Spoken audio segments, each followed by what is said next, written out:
Hi this is Jit here. ഒരു സാധാരണ cinema premier film റിവ്യൂയിലേക്ക് വീണ്ടും സ്വാഗതം. ദ പെറ്റ് ഡിറ്റക്റ്റീവ്, സംവിധാനം ഡെബ്യൂട്ടാന്റ് പ്രണീഷ് വിജയൻ. ഒരു തുടക്കക്കാരൻ്റെ പടം എന്ന് പറയത്തില്ല കേട്ടോ. ഇതിൽ അഭിനയിച്ചിരിക്കുന്നത് ഷറഫുദ്ദീൻ, അനുപമ പരമേശ്വരൻ, വിനയ് ഫോർട്ട്, ശ്യാം മോഹൻ, ജോമോൻ ജ്യോതിവർ എന്നിവരാണ്. നേരത്തെ പറഞ്ഞ കണക്ക് ഇതൊരു ഡെബ്യൂട്ടാൻറ്റിൻ്റെ ഡയറക്ടറിൽ വെച്ചാന്ന് പറയത്തില്ല.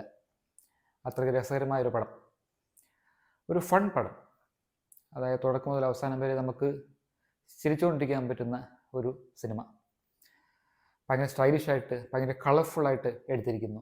സിനിമാറ്റോഗ്രഫി ആണെങ്കിലും, എഡിറ്റിംഗ് ആണെങ്കിലും, കോസ്റ്റ്യൂംസ് ആണെങ്കിലും, ആർട്ട് ഡയറക്ഷൻ ആണെങ്കിലും ഒക്കെ നല്ലപോലെ പണി ചെയ്തിട്ടുണ്ട്.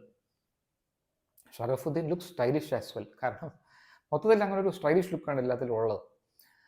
ഉടനീളം ചെറിയ പടമാണ്, 2 മണിക്കൂറില്ല, 1 മണിക്കൂർ 58 മിനിറ്റേ ഉള്ളൂ പടം. പക്ഷേ ശരിക്കും നമ്മളൊരു കോമിക്സ് ഒക്കെ വായിക്കുന്ന ഒരു കോമിക് ബുക്ക്, പണ്ടത്തെ കൊച്ചിലേക്കുള്ള ഒരു കോമിക്സ് ഒക്കെ വായിക്കുന്ന പോലത്തെ ഒരു ഫീലിംഗ് തരുന്ന പടമാണിത്. ഷിക്കാരി ശംഭു പോലെ, CID മൂസ പോലെ, അല്ലെങ്കിൽ പണ്ടത്തെ നാടോടിക്കാറ്റ് പോലെ, അതൊക്കെ നമുക്ക് ഓർമ്മ വരുന്ന ഒരു സിനിമയാണ് ദ പെറ്റ് ഡിറ്റക്റ്റീവ്.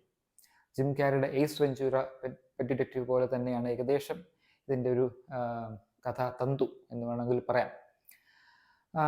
മൊത്തത്തിൽ രസകരമായ പടം. ഇത് ഞാൻ വിചാരിച്ചതൊരു അഡൽട്ട് പടമാണ്, പക്ഷെ അങ്ങനെയല്ല. ഇതൊരു കിഡ്സ് ഫിലിം പോലെയാണ് ട്രീറ്റ് ചെയ്തിരിക്കുന്നത്. കിഡ്സ് ഫിലിമായിട്ട് തന്നെ വേണം ഇതിനെ കാണാനും എന്നാണ് എനിക്ക് തോന്നിയത്. എൻ്റെ അടുത്തിരിക്കുന്ന ഒരു കൊച്ചുകുട്ടിയൊക്കെ ഇങ്ങനെ തുലസിച്ചിരിക്കുന്നുണ്ടായിരുന്നു. അപ്പോൾ ആ ഒരു രീതിയിലാണ് ട്രീറ്റ് ചെയ്തിരിക്കുന്നത്. ആ രീതിയിലുകൊണ്ട് ഇതിനെ കാണാനും. അല്ല, വളരെ സീരിയസ് ആയിട്ടുള്ള അപ്രോച്ചിൽ നമുക്ക് ഈ സിനിമയെ കാണാൻ പറ്റത്തില്ല.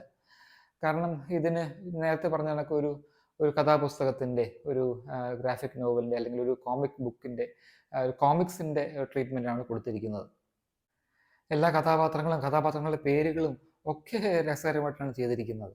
അങ്ങനെ നമുക്ക് തുടക്കം മുതൽ അവസാനം വരെ രസിച്ച് ചിരിച്ച് കണ്ടുകൊണ്ടിരിക്കാൻ പറ്റുന്നൊരു പടമാണ്. അതുകൂടാതെ ചെറിയ ചെറിയ ഇന്നോവേഷൻസ് ഇതിൽ നമുക്ക് കാണാം. കുറച്ച് ഇന്നോവേറ്റീവ് ആയിട്ടുള്ള കുറച്ച് സീൻസ് ഒക്കെ നമുക്ക് കാണാം. അപ്പം പലപ്പോഴും ക്യാമറ ആംഗിൾസിൽ, അല്ലെങ്കിൽ കൊച്ചു ക്യാരക്ടേഴ്സ്, അതായത് ചിൽഡ്രൻ ക്യാരക്ടേഴ്സിനെ കാണിച്ചിട്ട് ഡബ് ചെയ്യുന്നത് വലിയവരുടെ വോയിസ് വെച്ച് ഡബ് ചെയ്യുക, അങ്ങനത്തുള്ള പല ഇന്നോവേഷൻസും കാണാം. അങ്ങനെ ഒരു സ്നേഹത്തോടെ ചെയ്തിരിക്കുന്ന സിനിമകളൊക്കെയാണ് എനിക്ക് തോന്നിയത്. അങ്ങനെ ചെയ്തിരിക്കുന്ന ഒരു കൊച്ചു ഫിലിം. ഷറഫുദ്ദീനാണ് പ്രൊഡ്യൂസറും. ഷറഫുദ്ദീനും ഗോകുലും ഗോപാലനുമാണ് പ്രൊഡ്യൂസേഴ്സ്. ഈ പ്രണീഷ് വിജയൻ ഒരു ടാലൻ്റാണ് തെളിയിച്ചിരിക്കുന്നു. അദ്ദേഹത്തിൻ്റെ സിനിമകളെ നമുക്ക് ഇനിയും ലുക്ക് ഫോർവേഡ് ചെയ്യാം എന്നുള്ളൊരു പ്രതീക്ഷയാണ് ദ പെറ്റ് ഡിറ്റക്റ്റീവ് നൽകുന്നത്. ഒരു കിഡ്സ് ഫിലിം എന്ന നിലയിൽ, ഒരു കിഡ്സ് ജോണർ ഫിലിം എന്ന രീതിയിൽ ഞാൻ എടുക്കുവാണ് ഇതിനെ. ആ രീതിയിൽ നോക്കുമ്പോൾ 4 stars out of 5 for the pet detective. Thanks for watching. Bye.